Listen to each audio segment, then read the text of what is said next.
Meus queridos irmãos, minhas queridas irmãs, que a paz de Cristo, na sua infinita bondade, no seu infinito amor, acolha os nossos corações e que possamos ter um bom diálogo nesta oportunidade.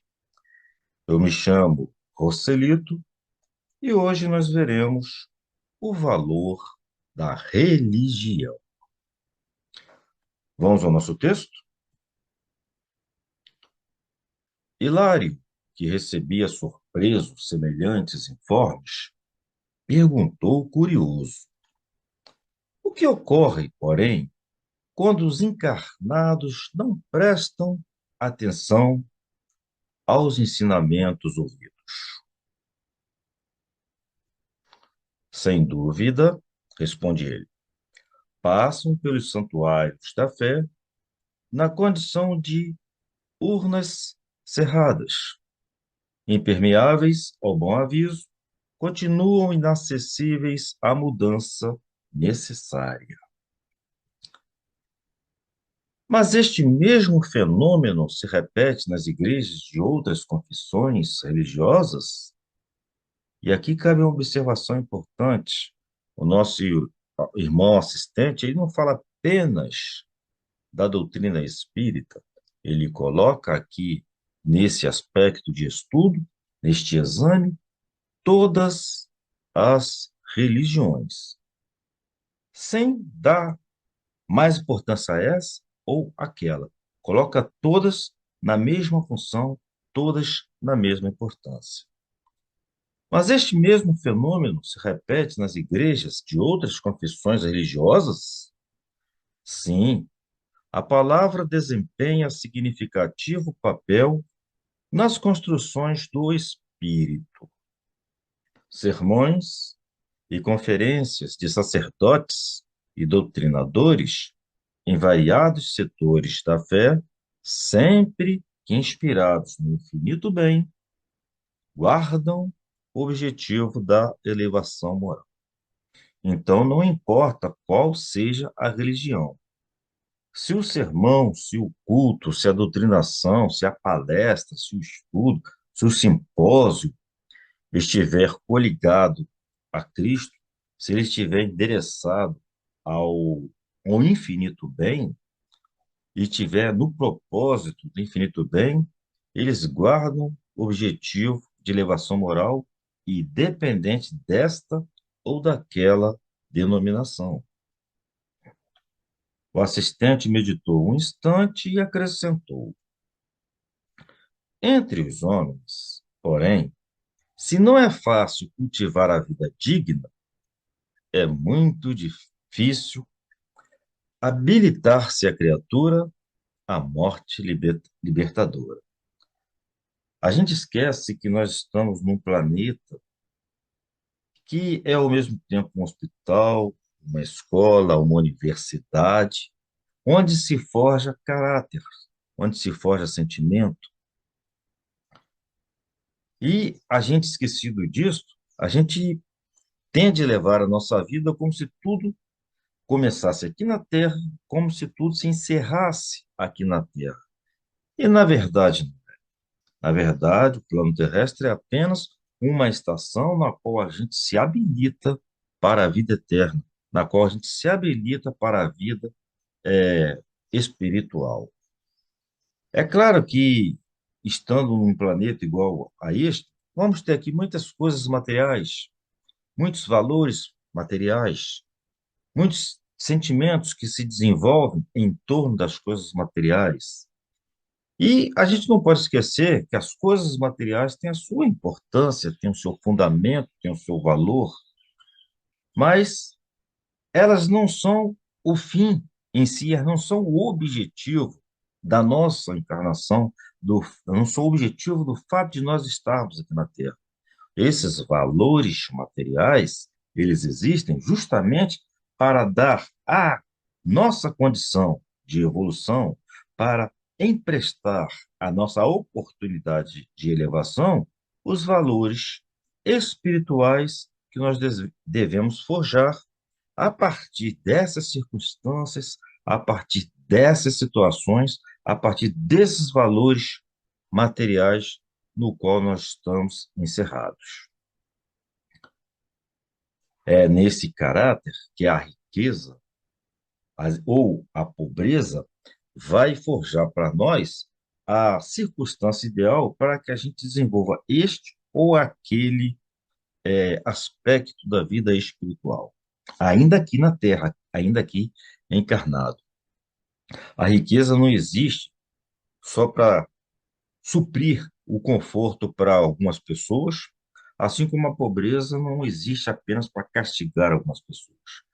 Tudo isso são circunstâncias que estão nos nossos programas espirituais, independente da religião, para que a gente possa forjar, através desses valores, através dessas oportunidades, aquilo que nós precisamos evoluir para conquistar os nossos valores espirituais. E aí está, então, o valor da religião, né? Quando nos ensina a transformar esses valores materiais em benefício, em prol da construção dos valores espirituais. Não é boa a religião quando ela nos ensina a desprezar os valores materiais.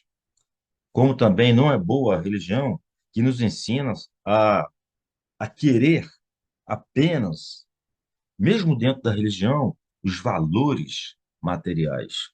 Sim, porque muitas vezes a gente aprende que a gente tem que pedir pela nossa cura, pela nossa saúde, que são bens materiais. Uma boa religião vai nos ensinar a transformar esses valores materiais em prol e benefício dos nossos valores espirituais, seja pela doença, seja pela saúde, seja pela riqueza, seja pela pobreza. E é em decorrência, em consequência daquilo que a gente valoriza material e espiritualmente, que a gente vai, após a nossa morte, após o nosso desencarne, colher aquilo que nós plantamos, aquilo que nós semeamos em vida.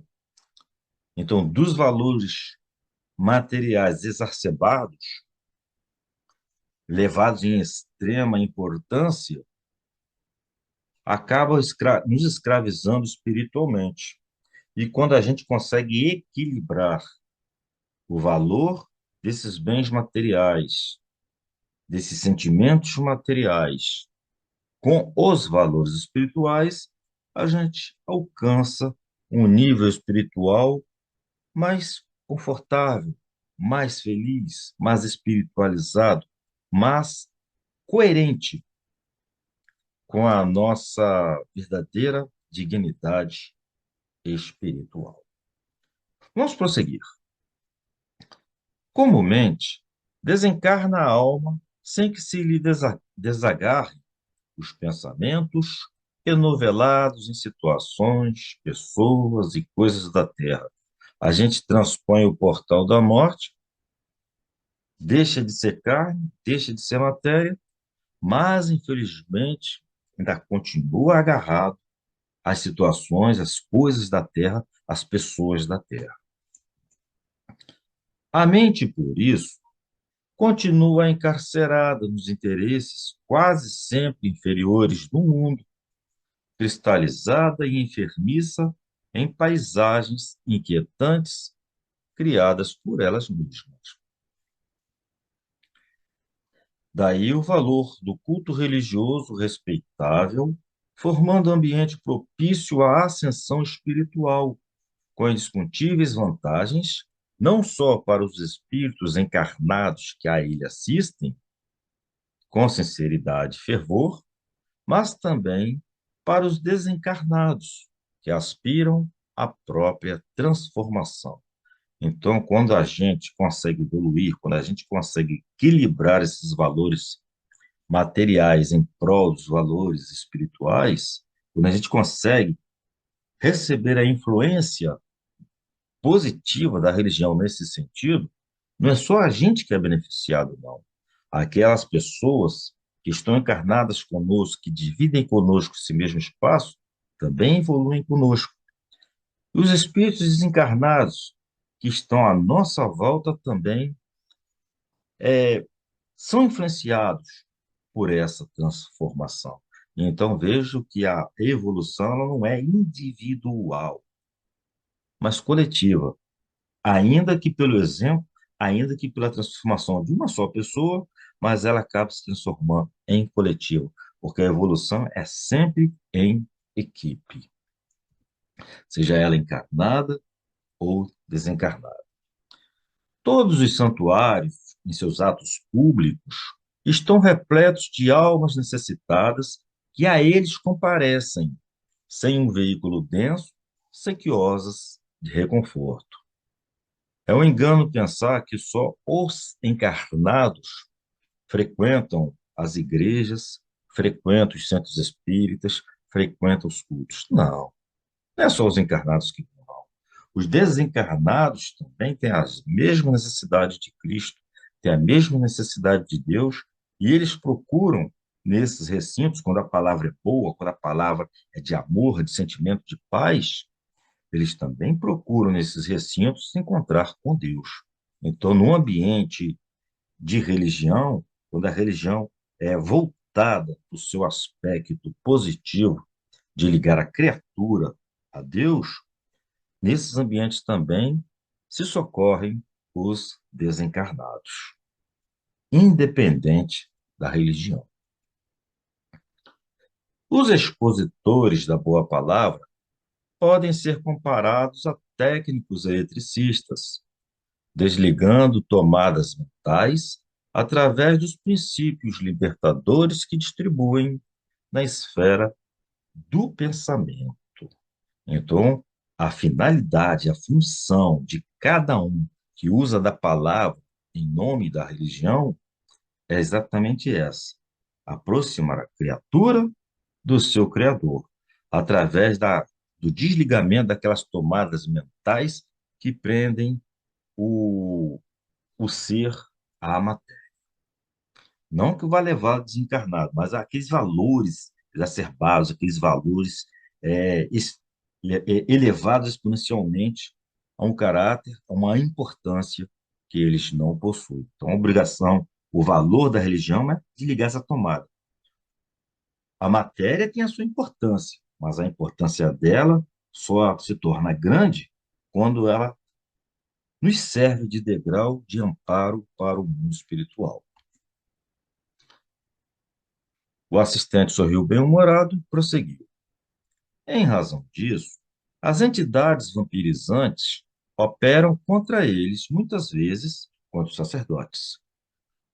Muitas vezes envolvendo-lhes os ouvintes em fluidos entorpecentes, conduzindo esses últimos ao sono provocado para que se lhes adie a renovação. Talvez seja por isso que a gente vê nos centros espíritas muita gente embebida no cansaço, no sono, né? Perdendo ali a oportunidade de uma boa palestra. Ou numa igreja, né? Está lá o pastor fazendo o culto, falando uma palavra interessante, e a pessoa ali envolvida no seu cansaço. Ela pensa que é um cansaço físico, mas não é. É aquela influência daqueles adversários que querem tirar dela a sua oportunidade de aprendizagem, de renovação mental. E o valor da religião, ela vai acontecer justamente quando a palavra, quando a palestra, quando o culto consegue se sobrepor a isso. Quando nos ensina, por exemplo, o valor da oração. Mas não daquela oração na qual a gente só se coloca como suplicante, né? Pedindo a cura, pedindo a proteção, pedindo a segurança.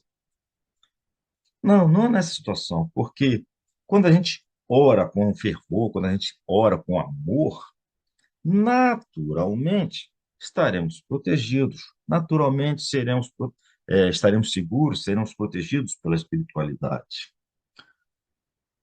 O valor da religião, ela vai se importar para nós quando nos ensinar que a oração, ela não é um veículo de súplica apenas, mas é um veículo de congregação entre o Criador e a criatura, em que a gente consegue abrir os nossos canais mentais para se coligar a Deus, se coligar à espiritualidade, a Jesus, né? Então, uma oração é quando a gente faz aquela comunicação, aquela conexão com com a nossa espiritualidade, com a nossa divindade. E quando a gente faz essa conexão, a consequência natural é a nossa cura, a consequência natural é a nossa proteção, a nossa segurança, sem que necessariamente nós tenhamos que pedir por isso. O valor da religião também, ele vai aparecer quando nos ensina que aqui nessa terra, que aqui nessa materialidade, nós devemos ser vigilantes. Mas não é essa vigilância contra os inimigos, contra os adversários. Claro, a gente não pode confiar em todo mundo, a gente tem que ter uma certa noção de segurança, e para isso a gente precisa vigiar, né, aqueles que nos rodeiam, de forma que a gente não seja surpreendidos por eles. Mas a vigilância que a religião deve denotar é aquela que nos estimule a vigiar os nossos próprios passos, a nossa própria conduta, em que a gente possa se ver como pessoa a ser polida, como pessoa a ser desenvolvida, como pessoa a ser programada para se santificar. Nós, dentro desta vigilância, não temos a obrigação de parecermos santos, de parecermos perfeitos, mas nós temos a extrema obrigação para conosco mesmo de nos aperfeiçoarmos sempre, constantemente, de nos santificarmos a todo instante. Não para que a gente seja melhor do que o outro, mas principalmente para que a gente seja melhor do que a gente mesmo. A religião também ela deve despertar em nós a prática no bem. E às vezes a gente reclama, pô, o mundo está tão ruim, está tão mal, com tanta maldade. Sim, mas se cada um de nós começarmos a semearmos a semente do bem, o mundo vai se tornar melhor. Porque à medida que eu melhoro, o mundo também melhora.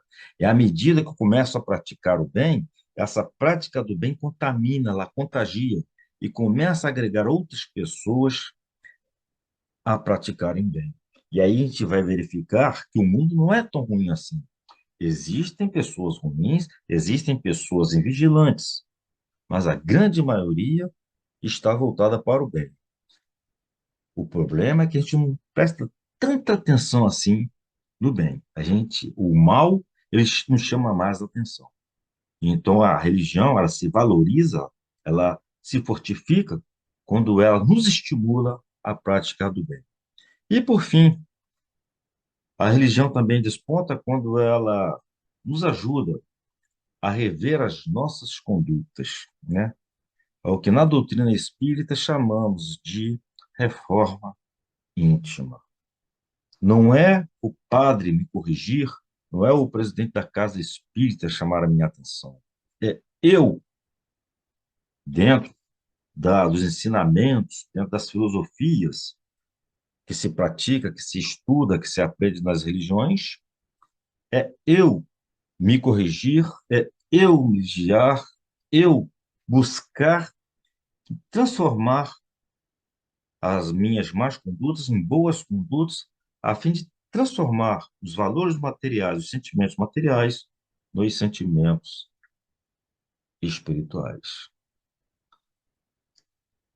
Se a religião consegue transmitir, qualquer que seja ela, consegue transmitir isso para as pessoas, o valor da oração, o valor da vigilância, a prática do bem, a revisão da própria conduta, a religião terá conseguido alcançar o seu objetivo. O objetivo de toda religião é a transformação do ser material, para Deus.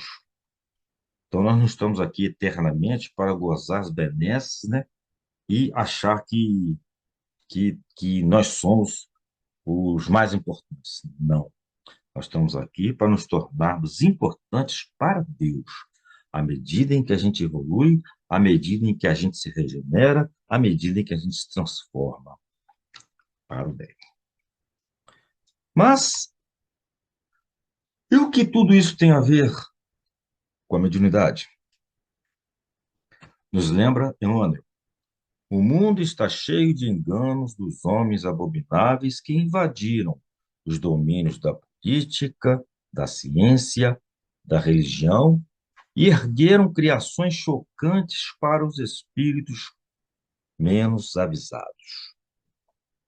Contam-se por milhões as almas com eles arrebatadas às surpresas da morte e absolutamente desequilibradas nos círculos da vida espiritual.